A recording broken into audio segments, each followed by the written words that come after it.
नमस्कार दोस्तों, मैं हूं आपके साथ अजय प्रजापति। आप देख रहे हैं संगम टीवी। इस समय हम मौजूद हैं हमीरपुर जनपद पे, कलेक्ट्रेट ग्राउंड पर हैं और यहाँ पर हमें कुछ लोग मिले हुए हैं जो हमीरपुर जनपद के ही निवासी हैं और ये पीड़ित हैं। पीड़ित किससे हैं? यहाँ के प्रशासन से भी पीड़ित हैं और यहाँ के एक दबंग व्यक्ति से भी पीड़ित हैं, ऐसा इनका कहना है। फिलहाल इनसे बातचीत करेंगे, तब पूरे मामले की जानकारी होगी। कुछ हम बताते चलें, जैसा कि ये मामला इनका जो राजस्व से जुड़ा हुआ है।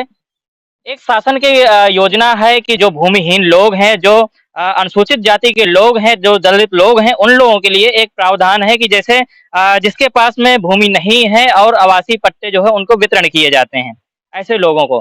तो उस दायरे पर ये कुछ लोग आ रहे थे, तो इन लोगों को जो है यहाँ के प्रशासन के द्वारा पट्टे वितरण किए गए थे, लेकिन पट्टे तो इन्हें वितरण कर दिए गए। जब ये लोग वहाँ पर निर्माण करने के लिए पहुँचते हैं, तो वहाँ पर किसी व्यक्ति के द्वारा इनको रोक-टोक की जाती है और जो है दबंगई दिखाई जाती है, ऐसा इन लोगों का कहना है। जब इसकी शिकायत यहाँ के जिला प्रशासन से ये लोग करते हैं, तो कहीं न कहीं जो है इनको जिला प्रशासन भी उसी हिसाब से बातचीत करता है कि अ, ऐसा लगता है कि जैसे बिल्कुल भी ज़िम्मेदारी यहाँ के हमीरपुर प्रशासन की नहीं बनती है। तो क्या बात ऐसी कहते हैं जो ये लोग क्षुब्ध होकर के जो है दर-दर भटकने के लिए मजबूर हैं। ऐसा बता रहे हैं कि लगभग 8 माह से ये लोग परेशान हैं। कभी एसडीएम की शरण में जाते हैं, तो कभी डीएम की शरण में जाते हैं, तो कभी जो है एसपी की शरण में जाते हैं, तो कभी सीओ की शरण में जाते हैं। क्या है पूरा मामला? आइए इनसे बातचीत करने का प्रयास करते हैं। क्या नाम हुआ भैया? विकास कुमार से। किस गाँव से हैं? ग्राम भोनिया। ग्राम बहुनिया, विकासखंड सुमेरपुर, जनपद हमीरपुर। जी। क्या मसला है जो आप दर-दर भटक रहे हैं? आपने कहा कि 8 महीने से आप भटक रहे हैं। जी सर, हम लोगों को मतलब डीएम और विधायक जी के द्वारा हम लोगों को पट्टे दिए गए थे और हम लोग कब्ज़ा करने जा रहे हैं वहाँ। तो हमारे खंबे-वंबे जो भी हम लोग गाड़ते हैं ना, कब्ज़ा कर रहे हैं, वो सब उखाड़ के फेंक देते हैं और ले भी जाते हैं। कौन लोग हैं जो कब्ज़ा आपको नहीं करने दे रहे हैं? जो अच्छा जब आपको पट्टा दिया गया होगा, तो कहीं न कहीं प्रशासनिक अधिकारियों के द्वारा आपको एक चिन्हित किया गया होगा, कब्ज़ा दिलाया गया होगा। जी, मिला था सर। कौन लोग गए थे मौके पर कब्ज़ा दिलाने? ये लेखपाल साहब गए थे, एसडीएम पूरा मजिस्ट्रेट गया था। जी। अब क्या स्थिति हो रही है जब आप वहाँ पर जाते हैं दोबारा से? जाते हैं सर, उखाड़ के फेंक देते हैं, हम लोग गाड़ते हैं। ये सुरेंद्र सिंह उर्फ राजू सिंह। जी। ये गाँव के ही व्यक्ति हैं। जी। तो कहीं न कहीं इनकी बात से ये स्पष्ट होता है कि यहाँ का जो प्रशासन है, तो कहीं न कहीं जो उनकी एक नहीं चलती। ऐसे कुछ लोगों के वजह से और ऐसे लोगों को जो है समस्याओं का सामना करना पड़ता है। क्या नाम हुआ भैया? रोहित। आप भी उसी गाँव से हैं? नहीं, मेरे भाई का पट्टा है सर वो है नहीं तो हमें आना पड़ा इसके लिए। तो हमारे जो आवासीय पट्टे हुए थे तो उसमें कब्जा मिल नहीं पा रहा है। हम खंभे लगाते हैं तो उखाड़ के फेंक दिए जाते हैं, ले जाते हैं। तो कितने दिनों से आप जो परेशानी कितनी बार हमीरपुर आ चुके हैं? कम से कम 10-12 बार तो आ ही चुके होंगे यहाँ हम। तो अभी तक क्या क्या समाधान हुआ? कुछ बात आपकी सुनी गई, कुछ कहा गया? कोई सुनवाई नहीं हो रही है। आते हैं बस भटक के चले जाते हैं, यहाँ से वहाँ भेज दिया जाता है एसडीएम के पास, कहीं थाने में भेजते हैं, कहीं कहीं भेजते हैं, कोई सुनवाई नहीं हो रही। जी सर। तो सबसे पहली बात तो ये है कि जो ये राजस्व का मामला है और इसमें जो है लेखपाल, कानूनगो और एसडीएम साहब इन्वॉल्व रहते हैं, शायद उनको ये संज्ञान लेना चाहिए और इनको जो है इन्होंने बताया थाने भेज दिया जाता है या सीओ साहब के पास भेज दिया जाता है या एसपी साहब के पास भेज दिया, सही है? कोई कंप्लेंट नहीं लिखी जाती वहाँ थाने में भी। यहाँ हम लोग हमीरपुर में भटकते हैं, कहीं डीएम के पास, कहीं एसडीएम के पास, सब घुमा देते हैं बात को, पता नहीं क्या सुनवाई नहीं कुछ हो रही है हमारी। इनको इन्होंने खुद कहा कि इन्हें जो है ऐसे घुमा दिया जाता है, तो ऐसे मेरा मानना है कि घुमाना ना चाहिए क्योंकि जो है कहीं न कहीं ये लोग जो है निचले तबके के लोग हैं, इतना जो है परेशान नहीं हो सकते हैं जितना इन्हें परेशान किया जाता है क्योंकि हमीरपुर आने के लिए भी काफ़ी कुछ जो है रुपए पैसे की भी आवश्यकता पड़ती है, समय की भी आवश्यकता पड़ती है क्योंकि जब ये लोग जो है ऐसे थाना, अदालत और कोर्ट कचहरी के चक्कर लगाएँगे, तो फिर ये लोग जो है अपने बच्चों का भरण-पोषण कैसे कर पाएँगे? यह भी एक सोचनीय विषय है।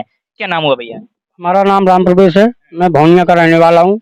हमें आवासीय पट्टे दिए गए थे। कब दिए गए थे? 7-8 महीने हो गए। हमको जब दिए गए तो वहाँ प्रशासन भी था, सब कोई था। देने के टाइम में सब कोई था और जब कब्जा हम करते हैं वहाँ, तब वहाँ कोई नहीं हमारी सुनता और उखाड़ के सब फेंक देते हैं वो लोग। पता नहीं ये लोग, हम एक-एक बार नहीं, 2-2 बार, 3-3 बार हमने कब्जा किया और हम एक गरीब लोग हैं, कहाँ तक हम उसमें उसमें पत्थर गाड़ेंगे या पैसा लगाएँगे और क्या करेंगे? हमारे पास खाने के लिए तो पैसा है नहीं, लेकिन हम पत्थर वहाँ कैसे-कैसे गाड़ेंगे? हम या कर्ज लेके कहीं से गाड़ें, कुछ भी गाड़ें तो पत्थर इसी इसी तरह चला जाता है।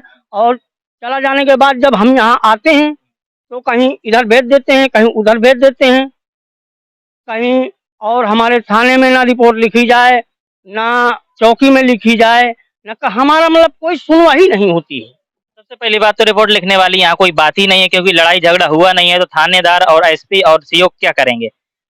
ये राजस्व का मामला है। एसडीएम साहब को, जिले के इतने मुख्य अधिकारी जो बैठे हुए हैं, डीएम साहब को जो है संज्ञान लेना चाहिए। और कहीं ना कहीं जिस प्रकार से उन्होंने जो है पट्टे वितरण किए थे, कहीं ना कहीं एक जो अच्छा मैसेज गया था, तो इस चीज को जो है ध्यान रखते हुए इन लोगों की जो समस्या है उससे समाधान दिलाना चाहिए था। ऐसा तो नहीं हो सकता। हमने भी सुना है कि जो शासन प्रशासन से बड़ा गुंडा कोई नहीं होता। तो कहीं ना कहीं अगर प्रशासन चाह लेता तो कोई भी कितना भी बड़ा भूमाफिया होता, कितना भी बड़ा गुंडा होता, तो प्रशासन के सामने घुटने टेक देता। फिलहाल की अभी कार्रवाई की अगर बात करूं तो भरुआ सुमेरपुर में करोड़ों की संपत्ति अभी जो है 4 लोगों के बीच की सीज की गई है, जिसमें जो है कुरारा थाना अध्यक्ष भी थे और हमीरपुर जिले का प्रशासन भी था और तमाम जो है यहाँ के ऐसे अधिकारियों के, जिम्मेदार अधिकारियों की जो संलिप्तता थी, उन लोगों ने मौके पर पहुंचे और जो है कार्रवाई करते हुए करोड़ों की संपत्ति सीज की, जिसमें प्रशासन के सामने वो कोई भी दबंग व्यक्ति वहां पर नहीं बोल पाया। अगर प्रशासन चाहेगा तो कहीं ना कहीं इन गरीब लोगों को जो है न्याय दिला देगा। और अगर नहीं दिला, प्रशासन चाहेगा तो ये लोग जैसे आज भटक रहे हैं तो ऐसे दर दर भटकते रहेंगे। आज ये भटक रहे हैं, कल इनके बच्चे जो भटकते रहेंगे वो भी एक कागज लेकर के भटकते रहेंगे। वही कागज जो इनके लिए किसी जो है स्टाम्प से कम नहीं था, जिसमें लिखा था कि ये पट्टा जो है आपका कर दिया गया। सही है जी सर। वही कागज लेके आप आ रहे हैं। हाँ, वही कागज लेके आ रहे हैं। तो आप सोच सकते हैं कहीं ना कहीं जो है जैसे अब ये लोग भटक रहे हैं, ऐसे जो इनकी आगे पीढ़ी भटकती रहेगी। अगर नहीं भटकेगी तो कहीं ना कहीं जो है आगे इसमें क्राइम भी बहुत बड़ा देखने को मिल सकता है। क्योंकि इस प्रकार से अभी आपने देखा होगा एक गांव की घटना थी जिले की, जिसमें जो है बंदूकें लेकर के भी लोग सामने आ गए। 2 पक्षों में आपस में जो ऐसे गुटबाजी हुई और जो बंदूकें तक निकल के सामने आ गई। तो कहीं ना कहीं शर्मनाक विषय है। ऐसा जो है जिला प्रशासन के इतनी मुस्तैदी होने के बावजूद भी जो है ऐसा दृश्य सामने आ रहा है। क्या नाम हुआ?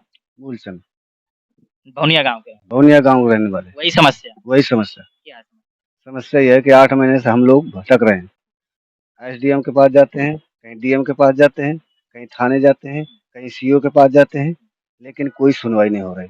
हम 10 से 12 बार तक आ चुके हैं, लेकिन कोई नहीं सुनता। यहाँ से वहाँ तक भेज दिया जाता है। 10 से 12 बार आ चुके हैं, यहाँ से वहाँ भेजा जाता है, वहाँ से यहाँ भेजा जाता है। सभी लोगों की यही समस्या है। अब समझ सकते हैं आप कितना लोग परेशान हैं। कहीं ना कहीं जो जिलाधिकारी आते हैं तो उन्हें इतना तो पावर मिल ही जाता है कि वो जिले में अपने स्तर से जो है जिलों को चला सकते हैं। लेकिन देखने वाली स्थिति यहाँ की जो है खुद बयां कर रही है। क्या स्थिति है? एक बहन जी हमारे साथ में, जरा इनसे भी बातचीत करेंगे। ये लोग तो भटक रहे हैं, ठीक ही है, लेकिन ये बहन जी भी इनके साथ में है। अगर इनकी क्या प्रॉब्लम है, क्या समस्या है, ये भी जानने का प्रयास करेंगे। क्या नाम हुआ बहन? मेरा नाम कमलेश है। मेरा भाई राजकिशोर हैदराबाद में सर्विस करता है आर्मी की। उसकी प्रॉपर्टी यहाँ गांव में है, तो मैं लखनऊ रहती हूँ। मैं देखभाल मैं ही करती हूँ। तो उसमें मैंने प्रोसीजर से बिल्कुल डीएम के, एसडीएम के यहाँ से हकबंदी कराई और पूरा जीत लिया हमने। और तब उसने सुरेंद्र सिंह ने कमिश्नरी भेज दिया, कमिश्नरी से भी जीत के आ गए। फिर उसके बाद पत्थर गड्डी हुई, पत्थर गड्डी कराने के बाद पत्थर वो सुरेंद्र सिंह उखाड़ के फेंक दिया। बोला प्रशासन, तहसील और जिला मेरा है, कुछ बिगाड़ना है बिगाड़ लो। और दूसरी बात, वो तहसील में दलाली करता है, कानून को लेखपाल लोगों के साथ काम करता है। जैसे कि वो थे जो अभी पकड़े गए थे विनोद निगम, उनके साथ काम करते थे। वो रंगे हाथे पकड़े गए थे, तो उसी के साथ काम करता था और अभी भी करता है। उन्हीं के खेत वो नापने जाता है। तो बस हम लोगों को कब्जा नहीं देने दे रहा। कह रहा है कि अकेली हो, रानी लक्ष्मीबाई ना बनो, नहीं हम उठवा लेंगे। कहीं ना कहीं जिला प्रशासन के द्वारा ऐसे लोगों को संरक्षण प्राप्त है, तब इतनी बड़ी बड़ी बातें खुल के सामने आती हैं। फिलहाल हम इस बात की पुष्टि नहीं करते हैं, क्योंकि ये इन लोगों का आरोप है। इसकी क्या सच्चाई है, अगर प्रशासन चाह लेगा तो इसकी जांच करके जो है जो भी उचित कार्रवाई है कार्रवाई करेगा और इन लोगों को न्याय मिल सकेगा। अगर प्रशासन नहीं चाहेगा तो ये लोग दर दर ऐसी तरीके से भटकते रहेंगे। और कहीं ना कहीं मुझे ऐसा लगता है कि अगर ये लोग, इनकी समस्या इधर नहीं सुनी जाएगी तो ये लोग जो है मजबूरन जो है कहीं आगे जो है मुख्यमंत्री के पास तक जो है जाने के लिए बाध्य होंगे। क्योंकि अगर किसी की समस्या है तो व्यक्ति सारी चीजें छोड़ करके अपनी समस्या से निजात पाने के लिए कहीं तक भी जा सकता है। मैं अजय प्रजापति, संगम टीवी, हमीरपुर। अगर आपको हमारा वीडियो पसंद आया हो तो हमें लाइक करें, सब्सक्राइब करें और ज्यादा से ज्यादा शेयर करें और हाँ, बेल आइकॉन दबाना ना भूलें ताकि हर खबर का अपडेट आप तक पहुंचे तुरंत। आप हमें इंस्टा, ट्विटर और फेसबुक पर भी फॉलो कर सकते हैं।